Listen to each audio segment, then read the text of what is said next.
আজকাল দাম্পত্য জীবনের সবচেয়ে বড় সমস্যা হলো, তরুণ বন্ধুরা ভালো করে শুনে রাখেন, বিয়ে যারা করবেন ভবিষ্যতে আরো ভালো করে শুনে রাখেন, এই মোবাইল ফোন আমাদের দাম্পত্য জীবনকে ধ্বংস করার অন্যতম কারণ।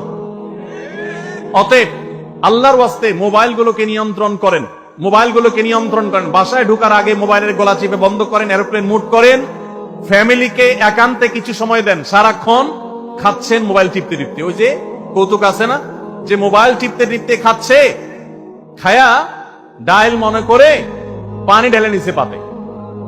খাওয়ার সময় এবার চিন্তা করতে বলতেছে যে কি দিয়ে রান্না করছো, লবণ দাও না ডাইলে, আসলে ঢেলে নিচে কি পানি। তো মোবাইল টিপতে টিপতে যদি মানুষ সংসারে স্বামী স্ত্রী একে অন্যের সাথে সময় কাটায়, তাহলে দাম্পত্য জীবনে অশান্তি নিশ্চিত।